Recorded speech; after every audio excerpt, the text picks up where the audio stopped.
Hi, I'm Bob Dixon. Welcome to the Leader's Edge Hot Takes edition of the Five Eagles Insight Podcast. For over 3 decades, I served in the military as an engineer and as a strategist, and I learned a few things about leadership.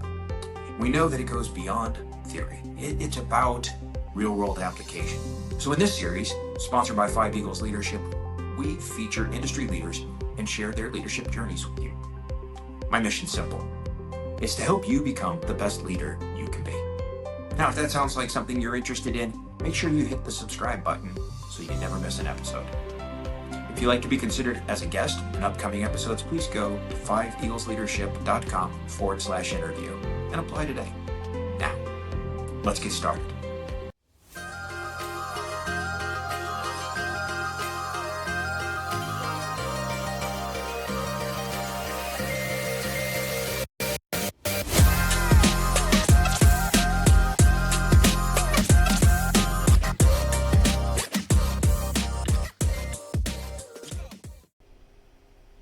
Hi, welcome back to the Leader's Edge podcast. Today's guest, Julie B. I'm super excited to have you on, Julie. Julie's a business strategist, a small business fixer, and the author of Burned, How Business Owners Can Overcome Burnout and Fuel Success. Super excited to have you here today, Julie.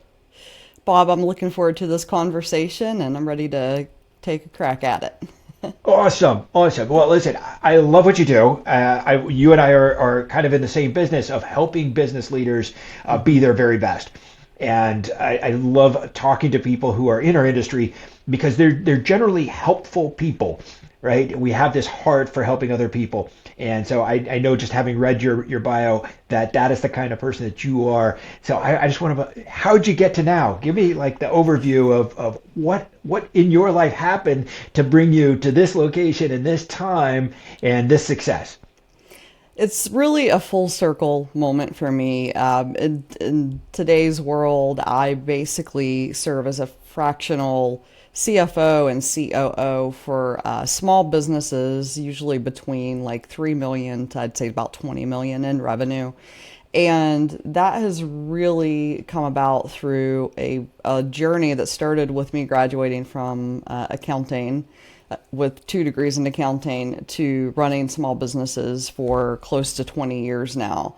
And I ultimately wrote my book Burned because from my point of view, like, I see business owners burn out all the time with what I do, with what I help them with. And they just needed a process and a way to get through it. And then also to make sure they don't go through it again.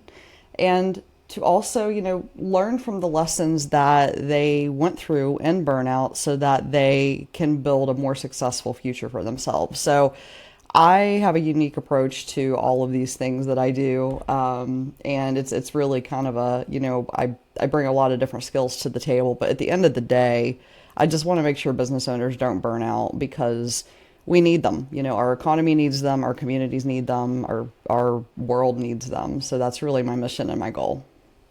Love that. I love everything about that. I want to dig into your book a little bit. Tell us more. Hold up the cover. I want to make sure that our audience gets to see that. This is my baby right here, Burned. I tell you. So for those of you out there who haven't yet written your book, this is no small feat. This takes discipline. This takes time. This takes effort. This takes love. It's a passion project. So tell us a little bit about the book. Yeah, so Burned, like I said, it's really start to finish a process for business owners. And it's very process focused. So the people who published it, they also published Traction, if you're familiar with that book. And it's very much so. You do A, B, C, and D. Every chapter has steps in it. It's not a bunch of stories about a bunch of other business owners who have gone through burnout. There are a few stories in it, but I really wanted to give business owners a process for recognizing burnout, for knowing how to deal with it, and knowing how to set their businesses and themselves up for success in the future without having to go through burnout again. So it's really, A to Z on the burnout spectrum, no matter where you are. It's funny, when I have book signing events, I will often talk to the people who are buying my book, and I will recommend chapters to them because you really can pick this book up and read a chapter and get a lot out of it and put it back down and then come back to it again if you want. So that's how I wrote the book. With a busy business owner in mind. I know how we think, I know how we operate, and it's really great to be able to point to chapters and even sections of chapters to help business owners out. Yeah. So when you're helping coach people through their burnout or through burnout prevention, I guess would be the better way to do it, right? What is like a key takeaway that you tell business owners that are suffering from or about to experience a bunch of burnout? One of the biggest things is to really reflect on past times of burnout or really high stress and know what it looks like on you. So before you get to the point where you can't get off the couch, there are always signs leading up to that. And what I try to get business owners to understand is, you don't go from baseline to burnout in one night or 1 week or usually even 1 month. There's a progression to it. So if you can catch yourself before you get all the way to burnout, you can turn it around. But you got to know what it looks like for you specifically. And it's different for everybody.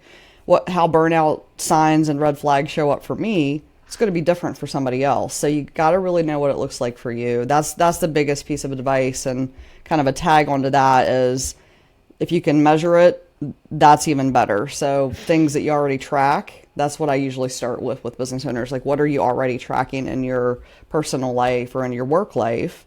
And let's see how that matches up with, what you want baseline to look like versus what burnout actually looks like. Oh, that's very cool. So you mentioned the book Traction. Of course, they have a scorecard where you take Mm-hmm. your numbers and you figure out everybody's got a number that they're working towards, but you personalize that now. Mm-hmm. What is a measure that's going to let me know, hey, there's some indicators that this is not on the right track and that you are facing a potential burnout situation. Yeah, and there are common ones. I mean, one that is really universal is sleep changes in how you're sleeping. I think that shows up on almost everybody's scorecard for burnout, if you will. But then beyond that, I mean, there's everything from how many times you meditate a week to how many times you show up in the office, dressed the way that you'd want to be dressed, to how many softball or basketball games you make or soccer games you make with your kids. There's everybody has things like that we put on a schedule or we use an app to do that's very trackable. And so that's usually where I start is, okay, what do how many games do you typically make or do you want to make? And then, if you're not making any of the games or if you're somewhere between, what you want and we identify what burnout looks like. And then, we can say, okay, if you haven't made any games in 2 weeks, then are you approaching burnout? It's just, those types of things that are easy to measure. And it's just an awareness that we have to have to them. And this context, I don't think we think about it in the context of this could be a red flag leading to burnout.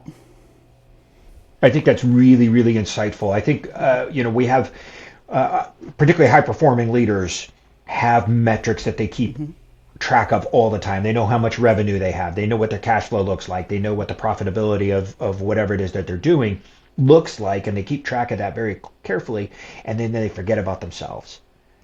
Yeah. And they forget that there are some indicators, just like if you see a drop in sales, that you might also see a drop in the number of events, the recharging events in your life, like going to your kid's soccer game or working out or getting good sleep. And Right? those indicators can be tracked in the business world as well. So a lot of business owners go to networking events, or high performers are usually in some type of CEO roundtable. So if you start flaking out on the CEO roundtables, that might be an indicator you're headed towards burnout. So there's other ways to track it as well from a business standpoint. And I'm actually working on kind of tracking the holistic business burnout as well. That's probably my next book. But anyways, yeah, for the individual, you just got to know like what is normal and what is not for yourself, and then be aware and figure out a way to track some of those things. That's the best thing you can do to help you prevent burnout. That's amazing. So you have the book. You have a lot of great advice to give to business leaders. So tell me, as I guess, a business coach, I don't know if that's what you label yourself, but it sounds consistent with coaching. Yeah. What's kind of the biggest issues that you see in our industry? So, like, what are the struggles for business coaches out there that you see? For business coaches, it's almost always process related. I would say just having your arms around the process that needs to be implemented and then also making sure it gets implemented. So there's usually process and people are big challenges. I mean, I think sales is tough for a lot of business coaches because coaching is one of those things that it's tough to get someone to understand what it is that you actually will do for them because it's so unique and because it's so driven by the person you're coaching. So, and some coaches, they're in a position where they really can't give a lot of testimonial detail because of privacy concerns and because of, confidentiality concerns. So I think, one of the things for coaches is really nailing the messaging, your marketing, and the positioning, and I would say also target audience is crucial. So, like newer coaches are going to struggle with that. As you grow, it's how do you scale yourself when there's only one of you? That's something that's also like as a coach grows. Like if you don't want to bring on other coaches under your own leadership, you're going to hit a ceiling with how much you can scale if you want to scale. So then then you start looking at other service lines and other product lines and things like that.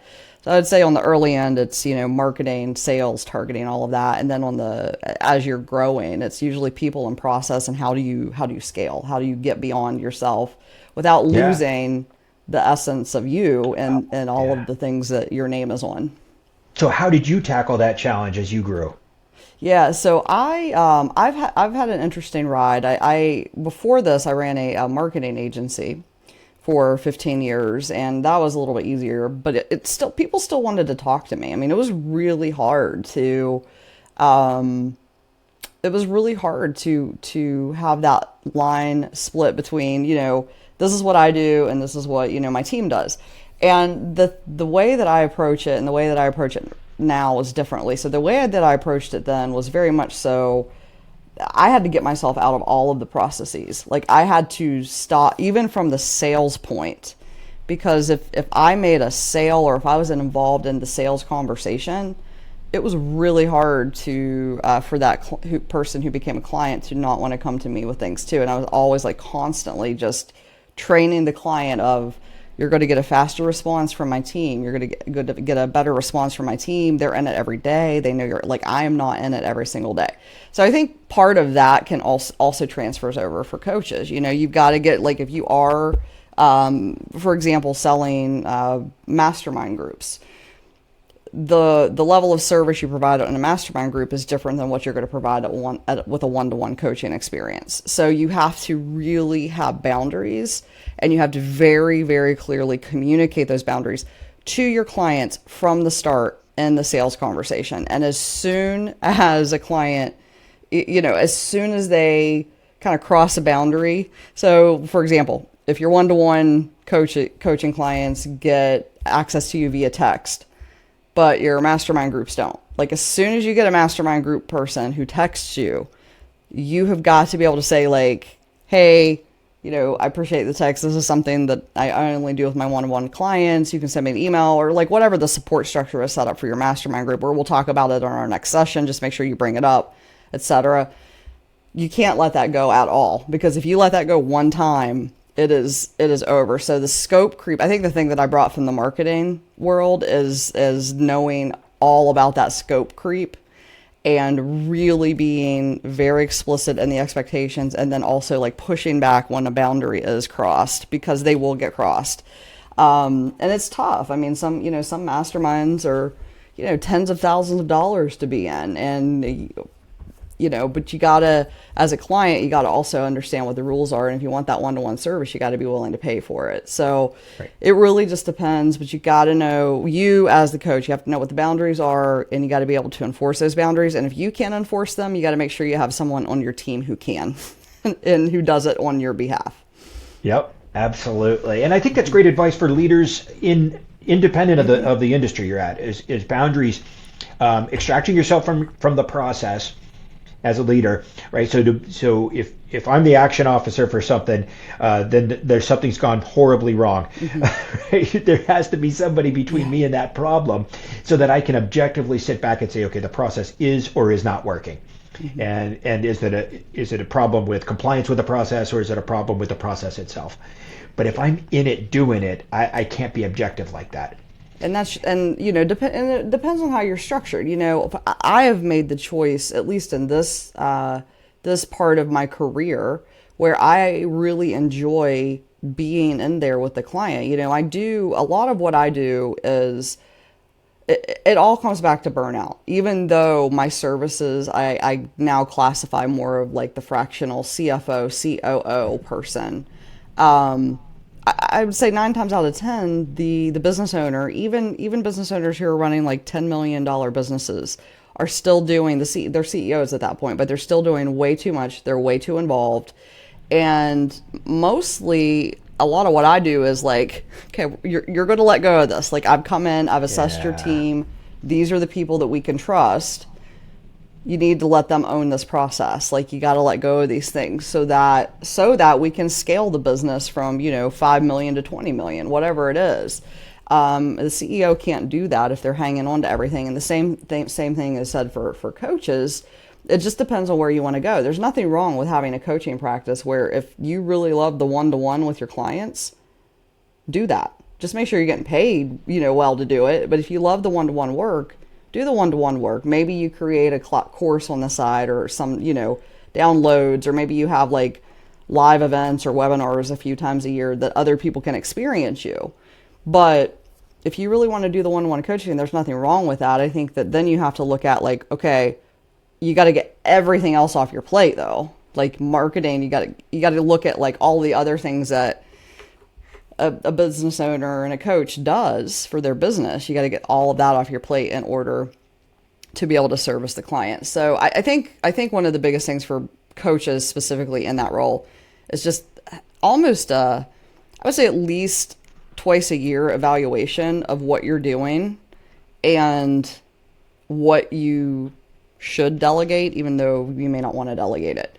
Those are some questions that I ask my clients a lot. It's like, what should you delegate here, even though you don't want to? And, let's explore why you don't want to delegate it, because usually it's, there's usually a reason that doesn't make a lot of sense once they say it out loud. But I think you have to ask those questions of yourself as a coach. And then, I obviously ask my clients that question probably a little too much, but I'm all about like making sure they're doing what they want to do and they're in the seat that they want to be in, not the pushing all the buttons to connect all the things, which Yeah. is shockingly, I find a lot of CEOs still doing that, even at like a $10 million company.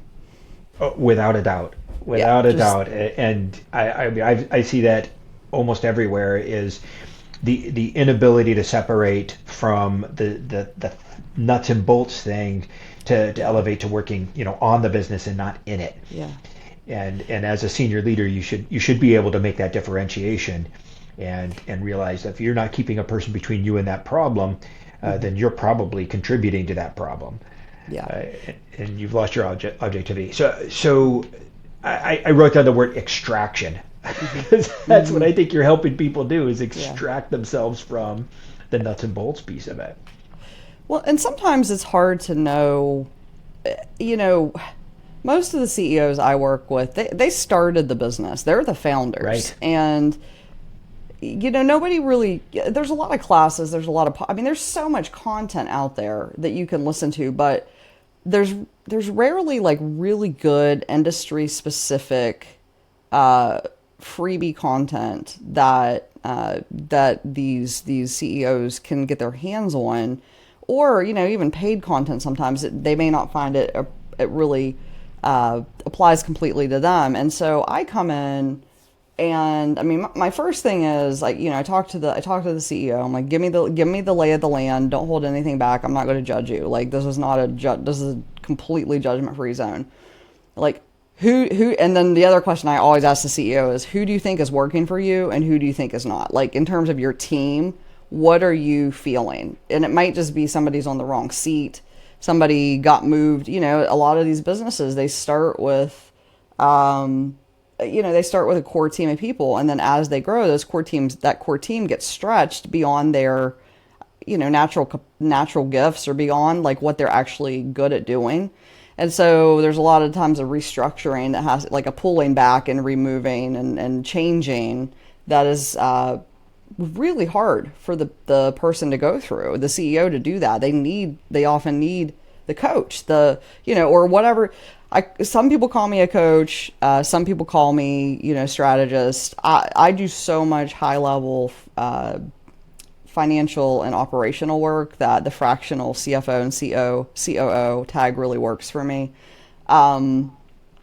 But it's really tough for the CEO to see all of that. And I think the same thing applies to coaches, because you probably start your business, you have a key group of people, and then your business grows.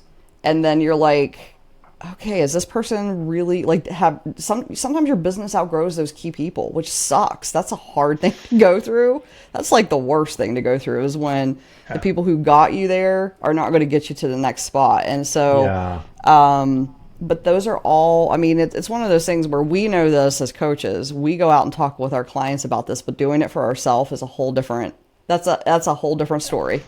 No doubt about it. And I always think of the Netflix example, right? And they started off as mailing out DVDs, and everybody said it wouldn't work, and yet it did. And then they figured out this streaming thing, and it became a very, very different business.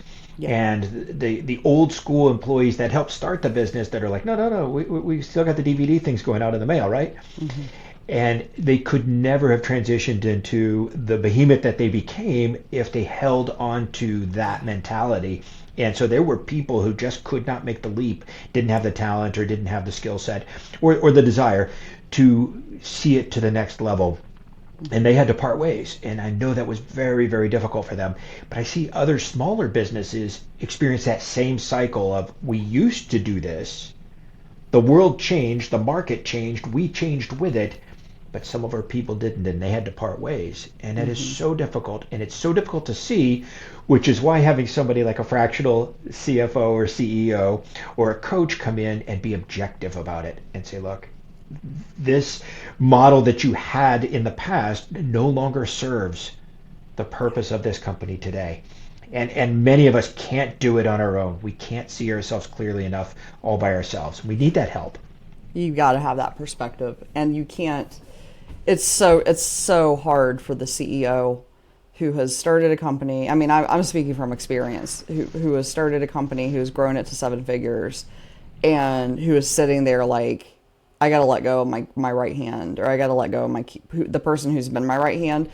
And it almost always takes somebody from the outside to say it out loud first, like, you know what you have to do, or you know what the right answer is here.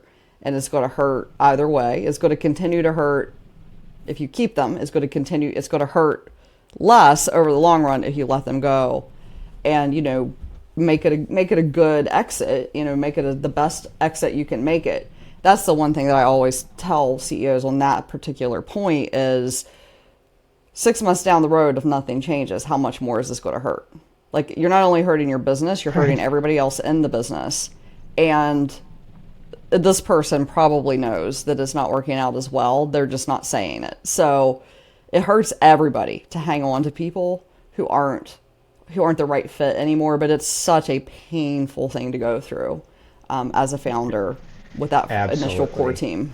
Oh, it's absolutely painful, but necessary, right? We don't grow without some of that discomfort that we have to go through on that. So you're in the business of helping other businesses. Where do you see that industry going over, say, the next 5 to 10 years? Man, that's a tough question. 5 to 10 years. I'm like, the next 5 months. I'm still looking at the next 90 days, right? Yeah, I see this. Well, first of all, I think that we're going to have way more specialization. I'm seeing this in what I do. You think like fractional CFO and COO to, yeah, I have a couple of industries I work with would be enough. It's not. Like, I think there's even more specialization coming in terms of like software, especially software is a huge one. If you are a business coach that is really good at like a specific software in specific industries, you can pretty much name your price. Um, I mean, that's one thing that I see. So I think that specialization is going to be probably one of the biggest things we see. And I mean, there's going to be more competition, but I think there's going to be, um, I think more people are starting businesses. And just by the numbers, the more businesses you start, the more likely there's going to be, businesses of, certain size 5 years from now that need help from a executive coach or some type of perspective and leadership. So I think that, there's going to be probably more opportunity just because a lot of people are sick of they're sick of the rat race. We're still seeing people leave corporate America. I think that is just going to continue. And then on the flip side of that, I think that there's also going to be, because of that, I think there's a significant opportunity. There's probably a niche out there, a targeting message that's like, are all your people leaving to start their own businesses for coaches? It's like, let's figure out how to adjust and let's figure out how to help you, CEO, maintain talent in-house. So I think a lot of it's going to surround, honestly, talent management, keeping it, getting it, and keeping it. That's one of the biggest things that my clients struggle with is finding people, and it's not even, it's like for some, I mean, money's always cost is always a factor, but it's not like they're paying below, market rate. I mean, a lot of them pay a little bit more than market rate and have a great work-life balance at a smaller company, but there's something going on with just the way we work and people wanting to work.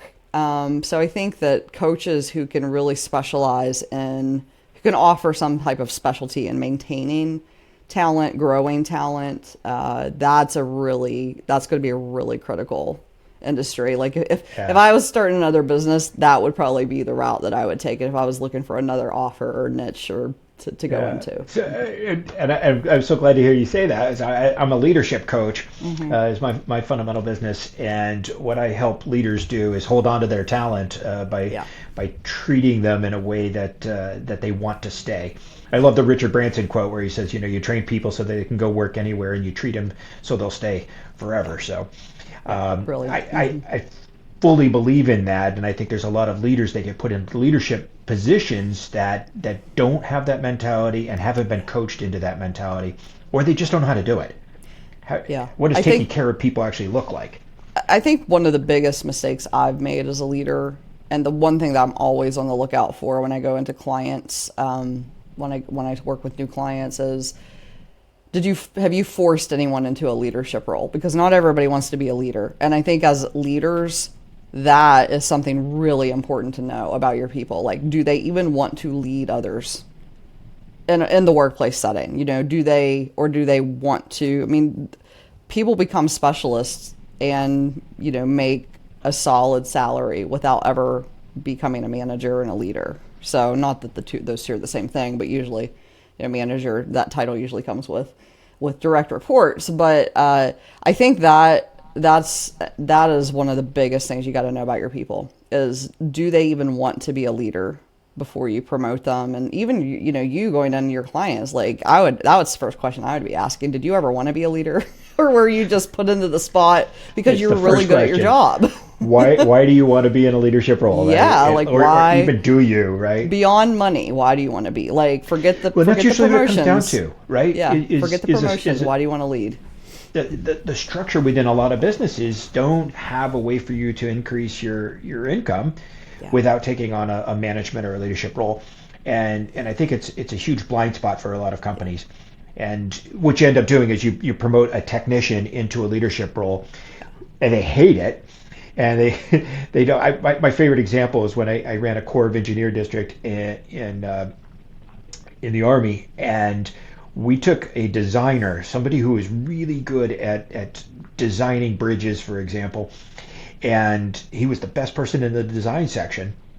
And when that slot opened up, it was obvious, well, we'll just put the best designer in that position. And he was an introvert who did not like people, did not like process, did not like meetings. Mm-hmm. He just wanted to design, but he took the paycheck. Yeah. And I actually lost two important positions then because he wasn't leading. And so that whole section was leaderless, even though he was in the slot. He just wasn't good at it. It was not his bag. Yeah. And then he also didn't have time to do the design work that he loved and that we needed him to do. Yeah. So I've now lost two things at the same time because I made a poor choice. Yeah. So You've got to have a way for people to advance their careers, both horizontally and also vertically. So that's a real challenge to figure out that, like, how does somebody advance horizontally, and that usually comes down to like investing in them with training and education. And there is a point where if you're not going to manage people, you're going to max out in terms of salary, but like some people are okay with that. It's not about, for a lot of people, the motivation isn't money. The motivation is not always money for people. So that's the other thing I think is really important to know is, like, what is the motivation? Like, what intrinsically motivates you? Because that can also help you identify, like, who's going to be a good leader, or who's going to take this role for other reasons than money. That type of question. Yes. Before you even promote them. Absolutely. I think the other thing that companies could do better is to prepare people for leadership roles before they put them in the role. I kind of use the analogy of swimming. My uncle would teach me how to swim by taking me to the end of the dock and throwing me in the lake and say, okay, if you make it back to the dock, you're a swimmer. Okay, yeah. So I'm going to do a lot of flailing about in the lake before I figure it out. Well, that's what happens with young leaders that you throw into leadership roles without any preparation, no swim lessons, no leadership coaching of any kind. And they'll flail about, and maybe they'll get traction, and maybe they'll get back to the dock, and that'll be fine. But think about how much disruption that splashing around and trying to tread water and taking on, gasping for air. How disruptive is that to the people who work in that section and to the overall business? Mm-hmm. Like, why don't we give them some basic strokes first? Mm-hmm. Right? Let's give them some confidence in the shallow end first. Well, and even, the one thing that you often see is people who are naturally inclined to lead regardless of their title. So, yes. And I think that leadership in the workplace gets a bad rap. Ask 10 people who are in their, late 20s or early 30s, if they want to, manage or lead people, and almost, I don't know, half of them are like, no, I don't want to do that. Because they just don't want they think it's immediately negative. It's immediately, I don't want to deal with other people's problems. I just want to do my own work and, be responsible and all of that. But what I find is, even those who answer that way, they're usually leaders in other ways. They're leaders in their communities. They are the ones who headed up the retirement party for somebody at work. Like, whatever it is, I think it's important to call those moments out because they don't see themselves as leaders. So anytime you see someone who maybe isn't, a manager or a leader technically by title at your company, if you see them, if you are a leader and manager and you see an individual stepping into a leadership role, whether that's at work or maybe they're, maybe they serve on a board as a volunteer, that type of stuff, call them a leader. Let them know you see their leadership. Because I think that's one way you can turn it from that, I don't want to deal with anybody else's stuff, to, I actually like doing this, and kind of changing that mindset of what a leader actually is. You're spot on. I love your philosophy. I love the way you look at the world here. So tell me real quick, how do people get in touch with you and how do they find your book? Yeah, the best way to get in touch with me is to go to my website. It's thejulieb.com. My book is everywhere books are sold. So Amazon, Barnes & Noble, anywhere you buy a book, you can get it. And I'm also on LinkedIn. So if you want to connect with me on there, it's the Julie B as well. That's my handle over there. So those are the best ways to get in touch with me and find my book. And I look forward to hearing from any of your audience members who want to reach out. Awesome. Julie, thank you so much for coming on today. I've truly enjoyed this conversation. Today's guest has been Julie B, the business strategist and a small business fixer. So glad that you had time to come spend with us today. Thanks for your wisdom. Thanks, Bob.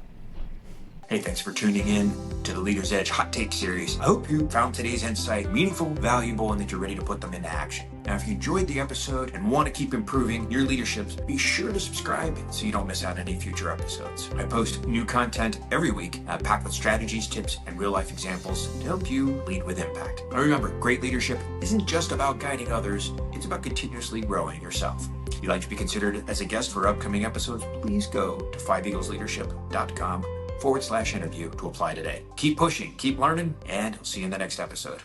Be awesome.